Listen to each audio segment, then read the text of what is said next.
All right. Well, hi there. My name is Jessica Crow, and I am the founder of Apogy. We are a change management training, coaching, and consulting firm. And we have started something called our Change Leader Speaker Series. And I've been interviewing experts and academics and people who are involved in corporate setting and business and learning about change and leadership. And today I have here with me Dr. Joshua Nunziato. Did I pronounce your last name correctly? Okay, yep. Perfect. Excuse me. Joshua is a professor up at the University of Colorado in Boulder. And I got connected to him through a mentee of mine who was in his class. And she told me about him. And I was like, you have to put me in touch with him because of Joshua's focus on ESG and the world of leadership development. In fact, he's got a course that's coming up where he will talk about and teach people about ethical leadership. And so Joshua, why don't you just give yourself a little background, little bio, and then we'll get into the conversation today. Yeah, absolutely. Thank you so much for that, Jessica. So my teaching does focus on ethical leadership and sustainability and business ethics, and helping students think more deeply so that they can ask really good questions about the direction that their companies are heading and the contributions that their companies are making to their stakeholder ecosystems, understood in all of their rich complexity. My research work focus is very complementary to that teaching focus and is all about contemplative training and practice as a catalyst for shaping ethical awareness and more sustainable leadership. And so I have really enjoyed our conversations and getting to know you just a little bit, particularly because of that shared interest in the contemplative life as a kind of rich resource for really leadership development. Yeah. As we move into a world where sustainability is not going to be an optional, bolt-on, but really integral to corporate strategy and tactics, I think that kind of broader imagination, richer moral imagination is so vital. And the contemplative life, I think, is just a really powerful tool for equipping people to think in that way. Yeah, and when you and I had first started talking, and are you primarily teaching undergraduate students, or are they at the graduate level as well? So I teach across the undergraduate and graduate curriculum, so both upper division undergraduates as well as MBAs, and Leeds has now launched an executive MBA program, and so I'm also teaching ethical leadership at that level too. Wonderful, yeah. And so so I have a mentee up at CU who's a fabulous person who did put me in touch with Joshua. And what really interested me in connecting and having this conversation today was your focus, what you're looking at, and how you're sort of getting to the up and coming professionals and starting to integrate this idea of mindfulness and self-reflection. And one thing that you and I have talked about too is this idea of compassion, being leading with compassionate pragmatism. And I loved that so much because part of what we do here at Apogy is teach and train people, professionals, whether they are young professionals or they're more experienced. We want them to start to embody different traits and characteristics of, the term ethical leadership is a piece of it, but also caring for people as people. We talk about caring for the human side of change, and, having gone through business school and worked in a corporate professional setting for, nearly 2 decades, there is a piece of that there, but the intention and the organization around the ideas and concepts hasn't been as intentional as it is now. And so it's really refreshing and exciting to see this. And in some ways it's been forced, which, for better or for worse, but going in that direction of we have to start caring about these things because we don't really have a choice not to. So we talk about the environment, sustainability, and developing these humans who are leading organizations and doing the right thing, not only because it's the right thing, but because they want to, and they don't feel like they have to make that trade-off. And that was one of the things in a recent podcast that you were a part of. I'd love for you to share your definition of what it means to lead with compassionate pragmatism, because I thought it was so powerful and it'll help people connect the dots as they're thinking about developing their own leadership. Can you kind of give a definition of that? Yeah, so I would define compassionate pragmatism as the acknowledgement of other people in all of their complexity and richness for who they really are, seeing their concerns, and then responding out of a full awareness of who you are in your leadership role in that corporate ecosystem. So there's a lot of conversation right now about stakeholder responsibility, widening the aperture when it comes to corporate leadership, from a past focus on shareholders and their concerns to really paying attention to your employees and your suppliers and of course your customers, but also the larger ecological community for whom and to whom you're responsible. So for me, compassionate pragmatism is really about leading with eyes wide open, this responsive posture of attention to the needs and desires of all of the people, and frankly, even non-human living organisms that belong to that sphere of influence that our corporations are impacting, sometimes for good, but often for ill. Right. Yeah. And I think it's an interesting spot to be in where we are now. It feels like even though this conversation is not a new conversation, it still feels as if it's in its infancy in many ways, because that tension between doing what you just described and then the old ways of working and operating are still very much alive as well. And I think we're going to see that push-pull in organizations with leaders for a while until, we kind of get over that hump of, this is not only what we should be doing, but we can also be profitable and do right for the environment and do right for people. And it's going to take some time. And I've thought about this, how do we get there more quickly? And we've traded some emails around how do we develop the humans to be able to do just that. And we've talked about, introducing social moral ethics. We've talked a little bit about, different authors and philosophers that we align with. What are your thoughts? I mean, just curious, like how, aside from elevating awareness around this topic and giving examples, social proof of individuals and organizations that are doing what you just described, what are some other ways that if I am a business leader, whether I am just exiting, undergraduate, I've just finished college, or I'm someone leading multiple departments within an organization, what are some simple ways to start to become more of a compassionate leader? Do you need training? Like, what are some ways to do that in your mind? Yeah. Well, I'll share a couple thoughts, and then I'd love to turn the question around to you, Jessica, and hear from your perspective as a consultant and change management professional, but also a yoga practitioner and instructor. So a couple things that come to mind for me: meditation, both silent, sitting meditation.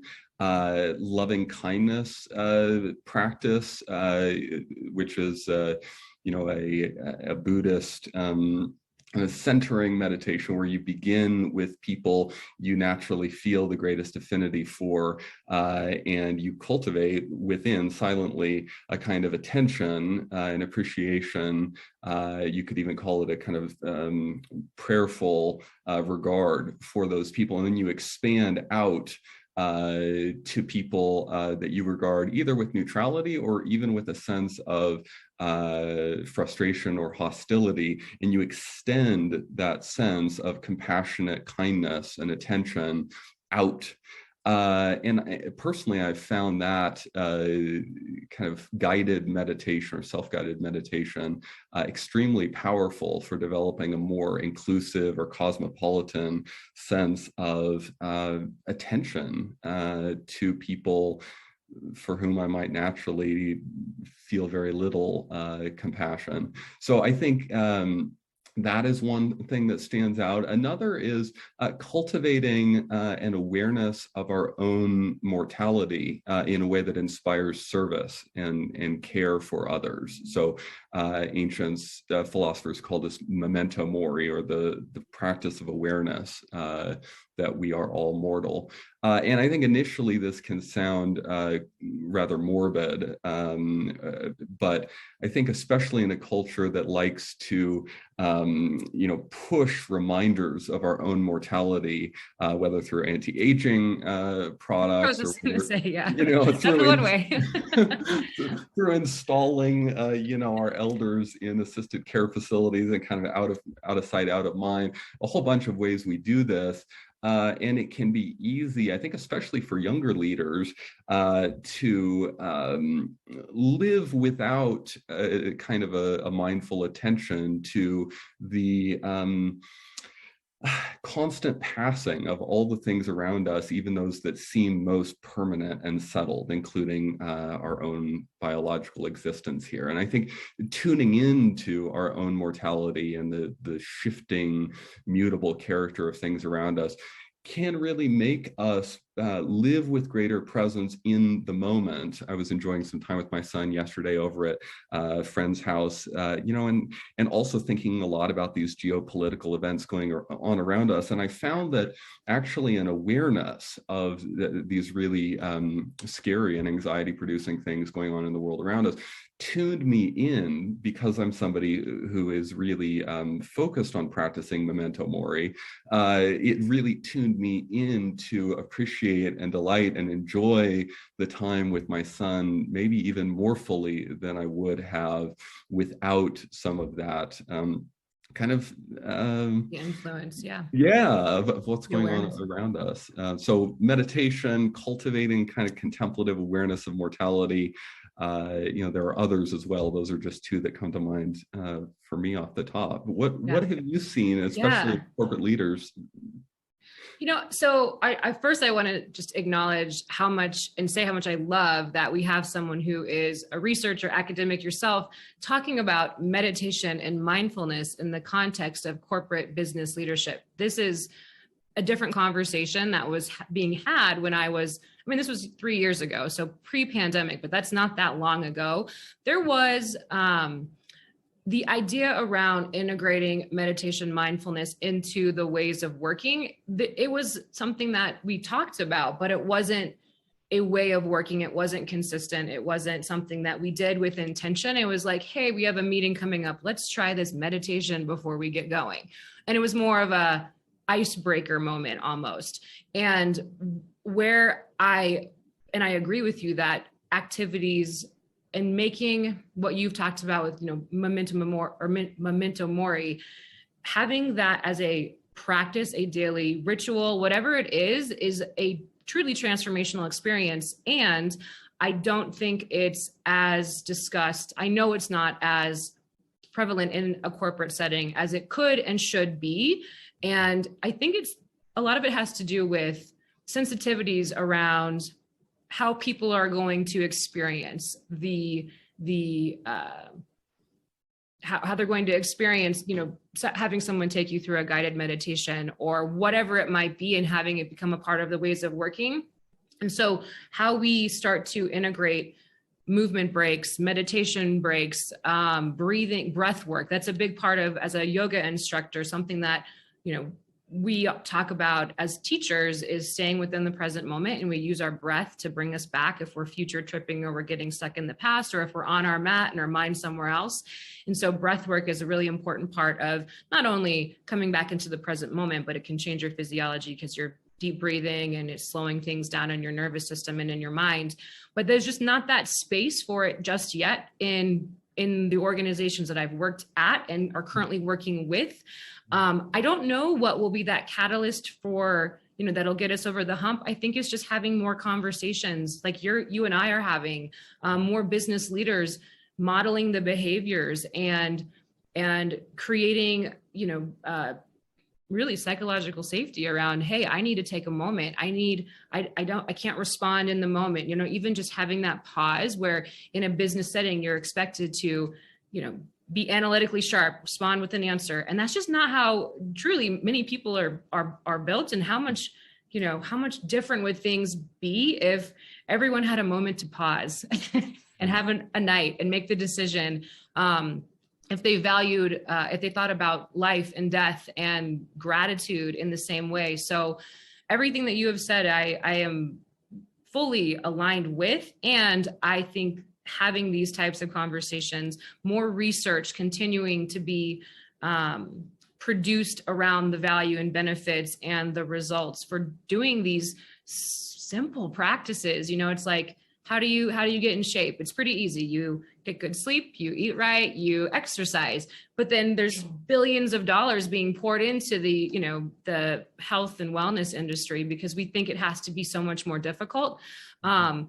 It's not, it's fairly simple. And I think if more leaders started to model those behaviors, it could be small steps for a big impact, not only in the way that they're leading, but in how, the conversations that are being had within the organization, the way that problems are being solved, the creativity, the empathy, I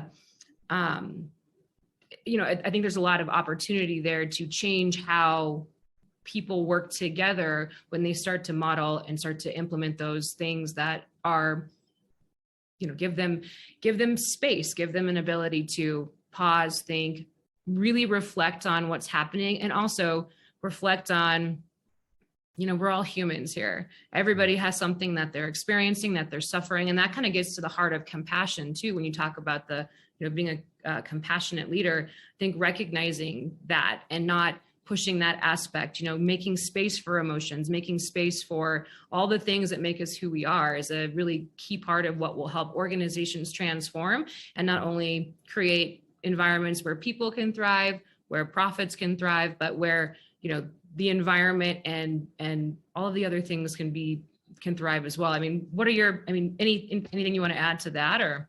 Well, I'm completely on the same page with what you're saying there, Jessica. But I think one of the questions that leaders who are really sympathetic to mindfulness and meditation and yoga and other practices for cultivating more conscious leadership, I think one of the big questions is how you take maybe an initial check-in or pause or a little bit of breath work at the start of the meeting. How do you take that and actually invite people to bring whatever comes up for them in that moment or that pause, bring that into their decision-making throughout the rest of the meeting or throughout the rest of the day? One of the refrains that I find very refreshing and compelling in my yoga practice, my teachers are constantly reminding us that, the work on the mat is training for all of the stuff that happens off the mat. The real yoga is not limited to the 60 minutes that you take in the studio. The yoga is life transformed by the training that's happening on the mat. And so, with that same kind of mentality, how do even the most kind of well-intentioned corporate leaders, how do they encourage their people to develop a kind of, if you like, a yoga for work mentality where it's not a little practice at the front end or the back end of a meeting, or you take a little leadership retreat, and get away for a day. Yeah. And then like, how do you actually invite people, and not that there's any silver bullet answer there, but how do you signal as a leader that you really value that, let's call it contemplative consciousness, people building that and exhibiting that in the day-to-day grind, not just like, here it's a little thing that maybe will have marginal, health and wellness benefits at the edges, but it's actually at the center of what we regard as, exceptional business leadership. Right. How do you integrate it actually into the ways of working and use it to propel the conversation? One of the things that with the companies that I've been working with, the clients that I've been coaching, it's starting to create conversation at the outset of the meeting, but also having meetings and conversations throughout the day, the week, that come back to this idea of self-reflection and come back to this idea of bringing up those things that are top of mind. Sometimes it's just, I think at the end of the meeting too, like, there's ways to integrate and pull it out of the conversation. But as a leader, you have to have that self-awareness that, hey, this is something I need to be intentional behind this. So if we do this breath work, this pause at the beginning of the meeting, and we're inviting people to clear their mind, create space, and recognize like what they're bringing into the room. We do this in yoga as well. Like whatever you're bringing into the room, let that stay, push that outside the walls for now, and just come into this moment, prepare yourself, and then coming back to it throughout class. And by coming back to it, I mean asking the question, like, how are you doing now? What does everybody think? Creating space for that. And then really looking to transform what is often self-concern into that self-reflection and resilience. So asking the tough questions and having a non-judgmental, no attachment to the answers, because sometimes people just want to be able to talk, to feel heard, to feel seen. And in meetings, there's and this has been my experience, and it's the experience of many of my clients. When there are more senior leaders in the organization, oftentimes the people in the room will be more quiet, that if they're not at the same level or if they're up and coming. And part of it is fear of like, what if they say something that isn't correct, or if they bring something up. And so it really does start with making it a safe place to have these types of conversations. And it really does require everybody who's in a leadership role, to model those behaviors by being intentional behind what they're saying and doing. And it's hard, because if this is not a familiar tool practice for them, starting to integrate it's going to take time. And that's why, we're like, start today, today, ask the questions, make that space, bring it back in throughout the meeting, have those necessary pauses, and really change the way that you're interacting with your fellow coworkers, getting to know them as people. I mean, that's a big part of it. It does seem almost too simple at times, but it really does work. And I think that's why I continue to advocate for integrating wellness, well-being, thinking about those things into the way that people are working and interacting with each other. You see that transformation. It's not a quick thing, but it definitely, over time, you start to see the results. You see it in the individual themselves, and then you start to see that reflected in the people that they're working with, the way that they're interacting and responding with each other. So, I mean, so of the students that you're working with, especially those at the graduate level who might already, MBAs who might be working already, as you're teaching and leading these students, are they integrating some of what you are sharing with them in the workplace, and what kind of results are they getting? Yeah. So I have gotten an incredible response from my MBA students, among other things, to mindfulness work that we do at the beginning of MBA level classes. We'll set aside time for breath work or grounding meditation, and students have reported finding that really helpful to settle in and to be more fully present, to really listen. I really resonate with the idea of leaders who are more tuned in, more, let's say, open-hearted to the people in the room around them. They open space, especially for more junior people who might have trouble speaking up. They open space through their responsiveness, through their attention, to give room for often really valuable and maybe innovative insights that might not otherwise come out, because other people feel like they will be heard. And to me, that's something personally I've noticed in my yoga practice and kind of contemplative discipline, is just a greater sense of open-hearted response, the ability to see the people, students in the classroom, let's say, for who they are as best I can, really hear them, really see them, and let them know that I want to understand where they're coming from. And I think that is so powerful, whether you're in a classroom or in a corporate setting.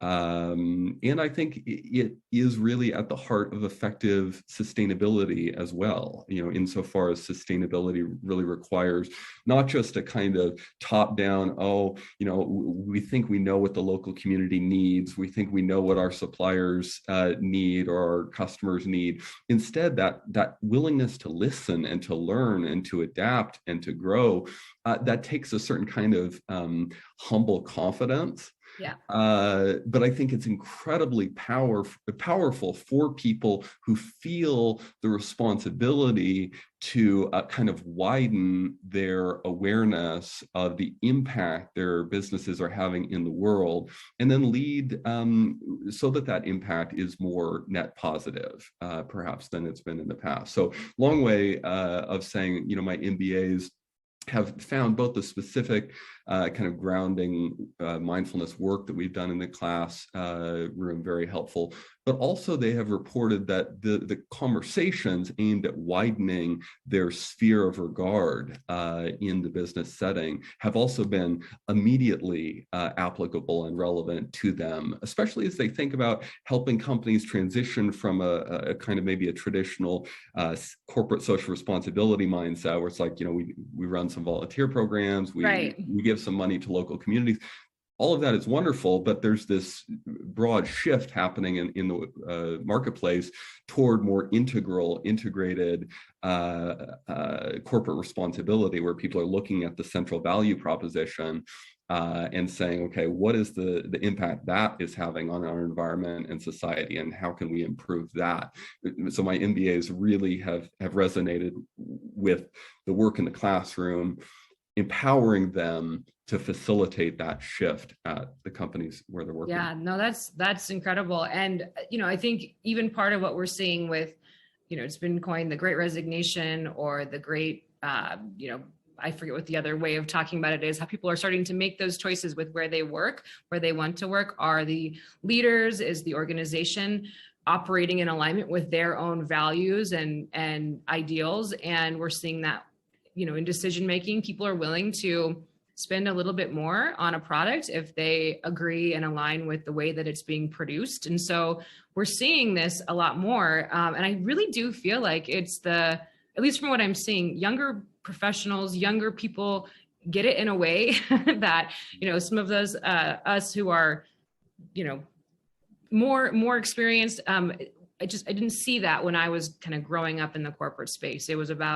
just different conversation. And now that conversation around the topics that you and I are discussing, it's really refreshing to be able to talk about this, and knowing how the pace of change and what's going to be coming down the pike, it's not going to slow down. It's not going to be different, but the way with which we respond and act and decide and act, moving forward could be different and result in a different outcome than continuing to just consume and not really care about the people or the environment or the impact that the organization is having on the world. So I think that, I don't know if it's because of what happened with the pandemic that really got this to where it the conversation elevated to where it is. What do you think? Because I've been obviously in this space for quite some time, and I felt like the conversation was always there, but now there's a lot more, it's more accepting. There's a lot more acceptance and awareness of the need to integrate some of these practices of mindfulness and use some of the tools, but there's still that tension of it's not completely, it's not commonplace yet, but I do think the pandemic and the impact that has had on people and our supply chains and all the different things has really accelerated the conversation in a way that I don't know if it would have happened without it. What are your thoughts?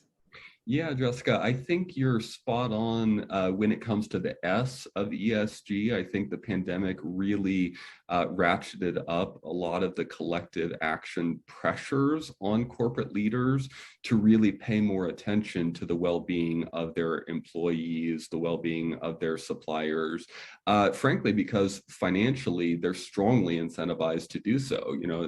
For some of the reasons that you've already highlighted. And so I think, the pandemic really has brought home some of the extended social responsibilities that managers and corporate leaders have, for which pre-pandemic they just weren't taking conscious responsibility. I also think on the E of ESG, the environmental piece, I've just seen this groundswell of change and attention in the corporate setting over the last 18 to 24 months, with leaders really coming together, for instance, around the net zero by 2050 goal, which increasingly is just becoming table stakes for companies as far as moving their operations, not just their scope one, their immediate operations, but even the impacts of their extended supply chain and consumer use of their products, really transitioning that to net zero, because there is just this growing urgency and awareness that we don't have an alternative at this point. There is no plan B.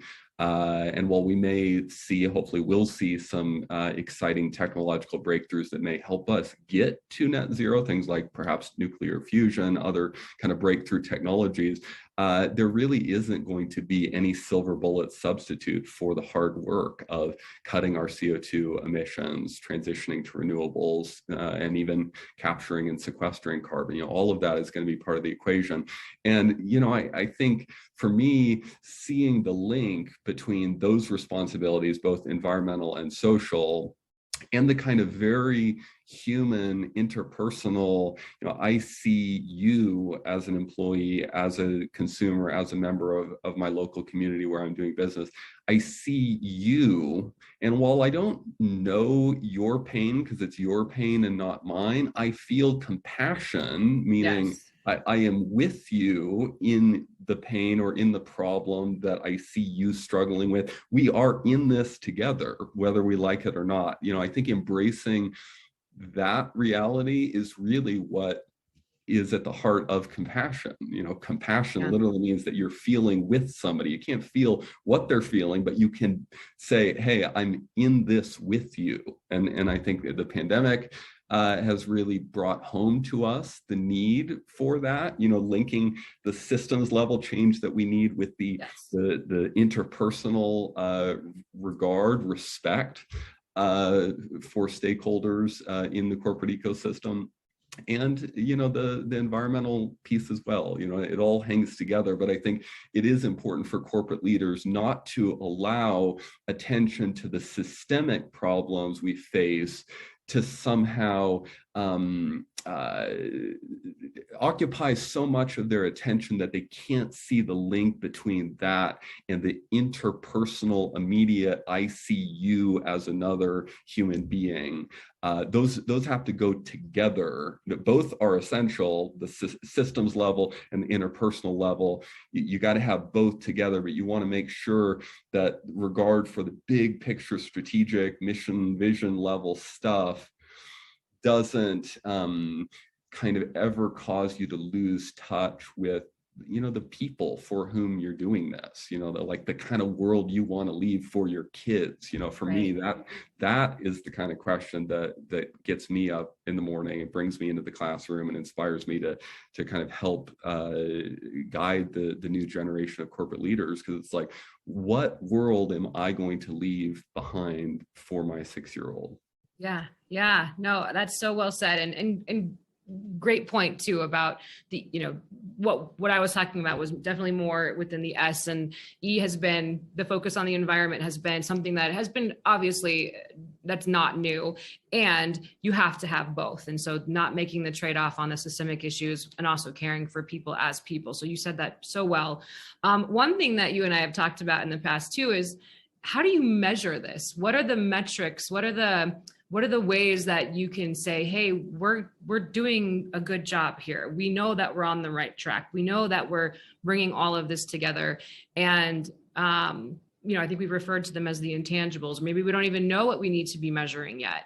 And that's something that in a corporate setting, you want to know how you're doing, and measuring it is one way to do that.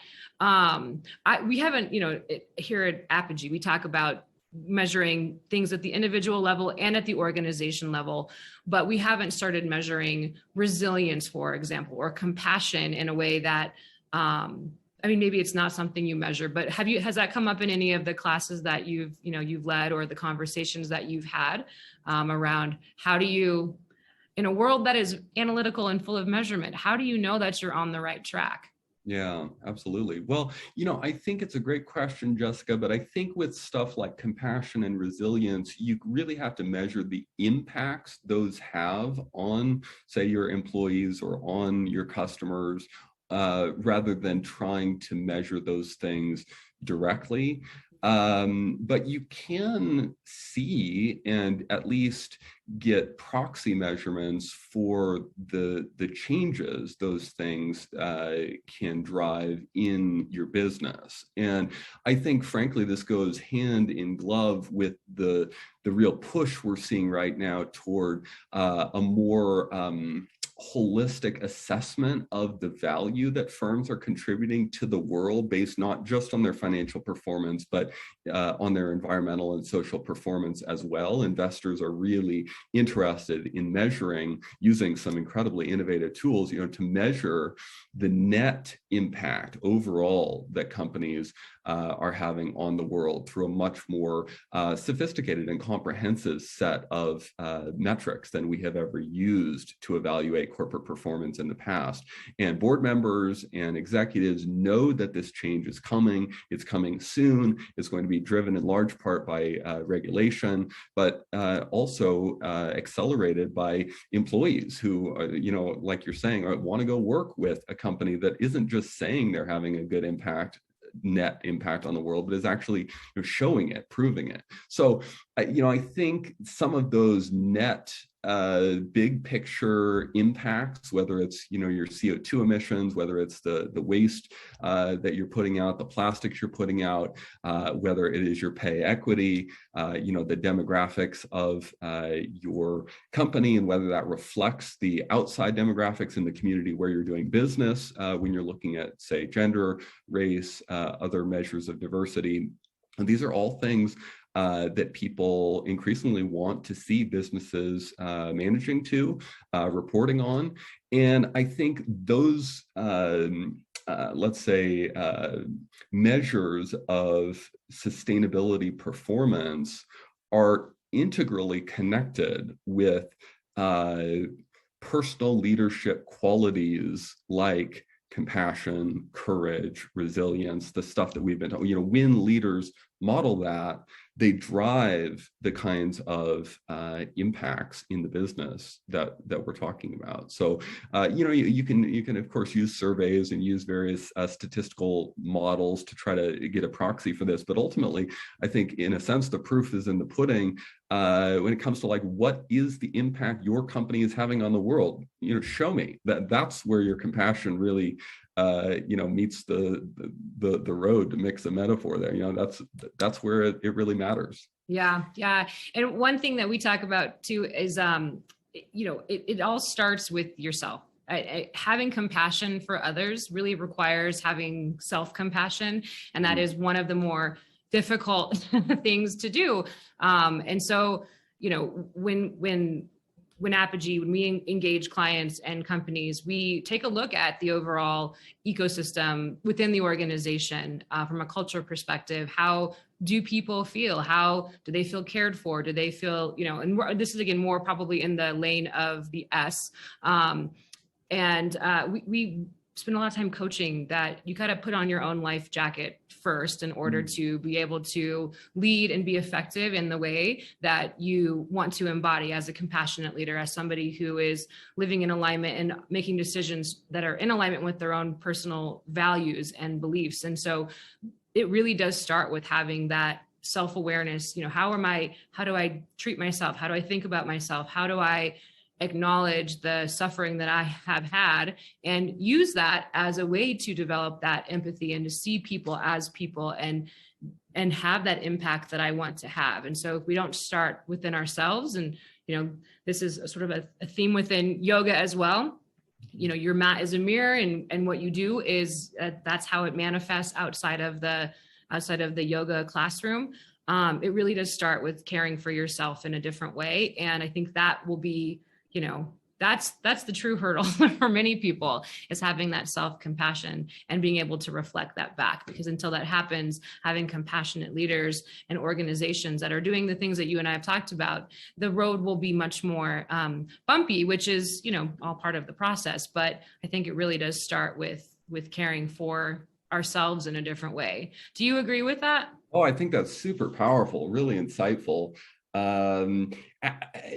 Change is hard, change is painful. And when we experience that pain that's caused by change, there is a profound temptation to get defensive, to get angry, why me? Why, to lash out in frustration, to curl up, to turn within ourselves in a posture of despair or hopelessness or resignation that is not driven by that kind of self-compassion and loving kindness that you're describing.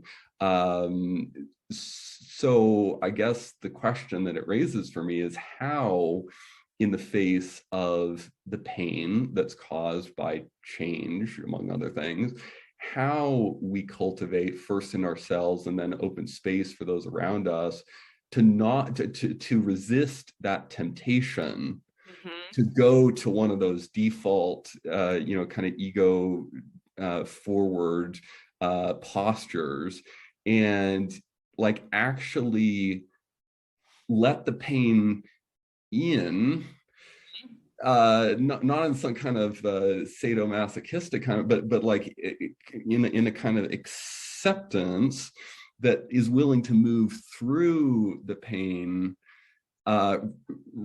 productively, so that it turns into a catalyst for change, a catalyst for compassion. Like, how do you act, as a yoga instructor or as a corporate coach, like, how do you actually inspire people to have exactly the kind of self-compassion, that puts on your own life best first, when there's so strong a temptation not to do that? Yeah, I mean, well, you hit on this earlier in the conversation.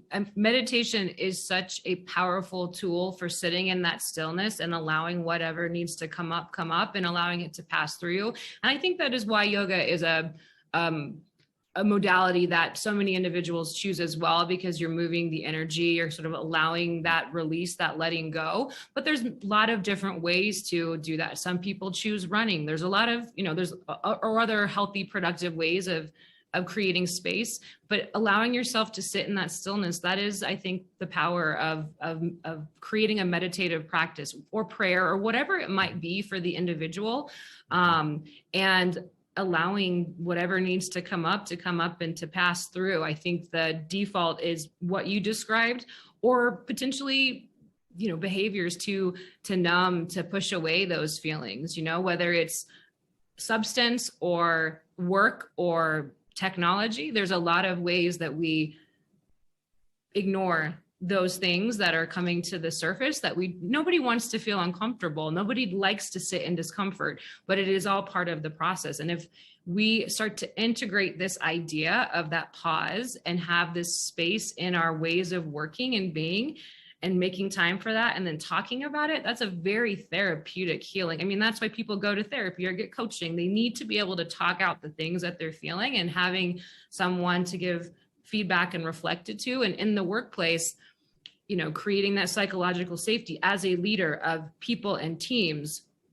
And also, as a leader, not being humble and continuing to seek out leaders and mentors at whatever level you are at, and having those really, those conversations where those things are coming up. That is, I believe, the future of really what leaders, influential leaders, compassionate leaders, that is what is needed as we continue to go through all these changes and shifts. And it's not going to get, it's going to continue to be, there's a lot coming down the pike, I think. And so having people start to create space for that moment for themselves and then for others, that is, that's how you become a compassionate, empathetic leader. And then you instill that in other people as well. So, how, just to kind of bring this all together, as we've been talking, I think the conversation, the key theme here is, what type of leader do you want to be and embody as we move into the next decade, with all the different things that are happening? I love that you are having these conversations with our young professionals and those who are interested in leading teams and organizations. I think where, Apogy is at, we're saying the same things, but in a different way. We're focused on developing the leadership traits and qualities that cultivate that self-awareness and compassion for others. And the reason all of this is so important is because of what is happening in the business environment and landscape, and how organizations will be measured and what they will need to implement. And if you're dealing with a workforce that is fatigued and the company is not doing the things that it could be doing from an ESG perspective, those organizations will, they will not necessarily be successful. I think people will be the first to move beyond that type of experience, as we've sort of seen over the last couple of years, with people making moves, feeling more empowered to go work and choose lifestyles that in careers that align with those things that they care about, working for companies that are doing the right thing. Anything else you want to say before we wrap it up? I've really enjoyed this conversation too. I think I'm just so excited about the work that you're doing up at CU and the research that you're focused on. Anything else you'd like to impart on anybody who is going to be viewing this video in the days ahead? Well, first of all, thank you so much for hosting the conversation, Jessica, and for the work you're doing at Apogy. I think it is so important, and I'm really inspired by people like you bringing together the world of corporate change management, yoga, contemplative training, meditation. It's really, really important because compassion is at the heart of sustainable and effective business leadership. It is not some kind of nice to have thing. It's not some fluff on the side that you got to kind of deal with because people are messy. It's like, no, this is at the center of the business leadership that is going to be effective in the 21st century moving forward. Thank you so much for this conversation, and I hope we get to do it again. Yeah, I do too. Thank you so much, Joshua. Have a fantastic day. Keep up the great work that you're doing, and I'm sure we'll talk soon. Yeah, thanks. Thank you.